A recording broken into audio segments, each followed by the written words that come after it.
Hey friends, welcome back to Sweet Victory RV10. Let me introduce William Goatman, and if anybody can name this movie, leave the comment below. So every time I hear that I'm going to be working on skins, or that we are going to be working on skins, that is the movie that I think of.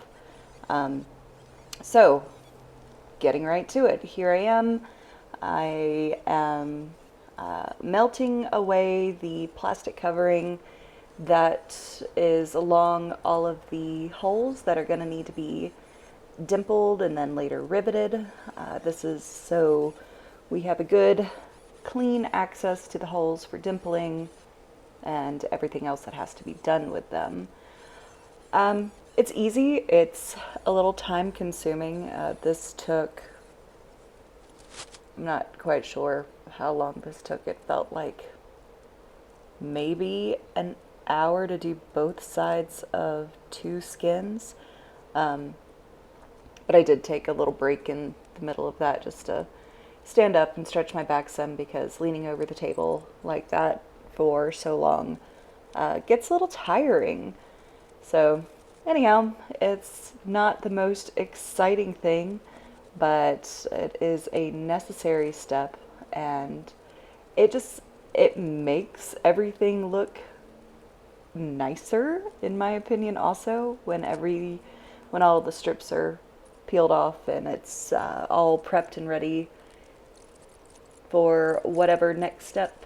And the next step was pretty much sitting and waiting for a couple of days before being dimpled. And that was a process, because these lines of holes, they're not just all the same length, or you don't have all of your vertical lines at the same heights, so you have to flip the dimple die around, you have to flip the skin around.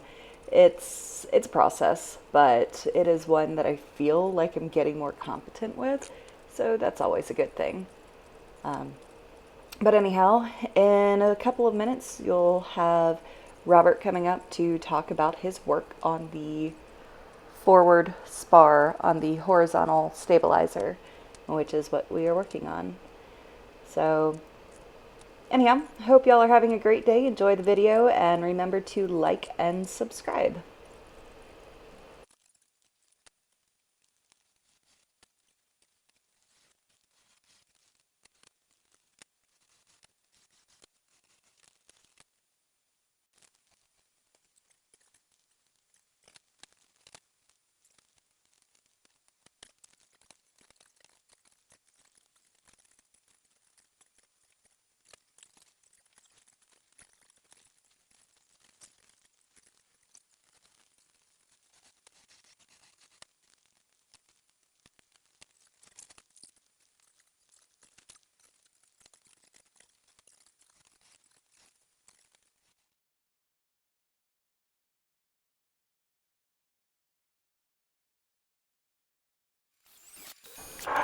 Hey everyone, here I was working on the front spar on the horizontal stabilizer, and the plans call for taking the spar caps that go into the spar to stiffen them up, and you have to match drill them, because these spar caps don't have any pre-punched holes. They're cut to length, and then there's a couple notches in them so that you can trim an angle onto either end. The notches were great because they allow you to be able to trim the exact amount off that you're supposed to without having to hassle with measuring like we had to do on the first spar caps for the spar on the vertical stabilizer, which was step one of the entire build, trimming those. So these were pretty easy to do. The time consuming part is what I'm doing right now, with going through and drilling all the holes for both spar caps. You've got the flange side, and then you have the web side, which is the wider section of the spar is called the web. And so you've got 4 different sides because there's 2 spar caps, and there's just a lot of holes to drill. So you see me take a break every now and then to kind of relax my hand and just sit up straight and then get back to it. And then it's all about deburring and cleaning up everything so that you can put it back in there, which you have to do between doing the flanges and then doing the webs. And right here is where I'm starting to drill the holes for the webs.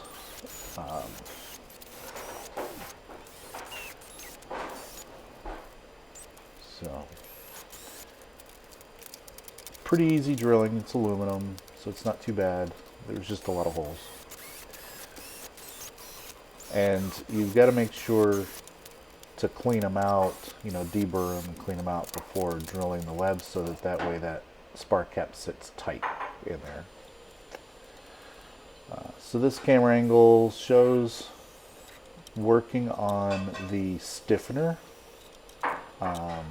This was after I got done with the spar caps. This is still the horizontal stabilizer front spar.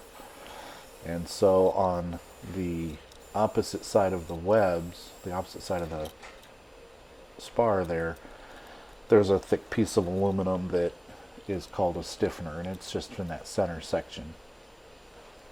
So same thing, you cleco it in place and make sure all the holes line up, and match drill it if it needs it.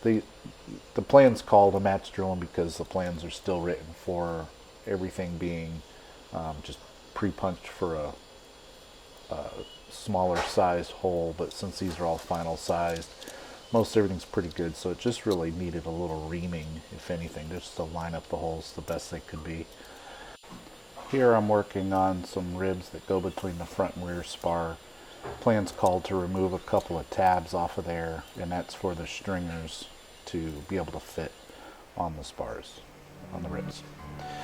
This is the front spar put together with all the brackets, and that's our video for today. So thanks for watching. Have a great day.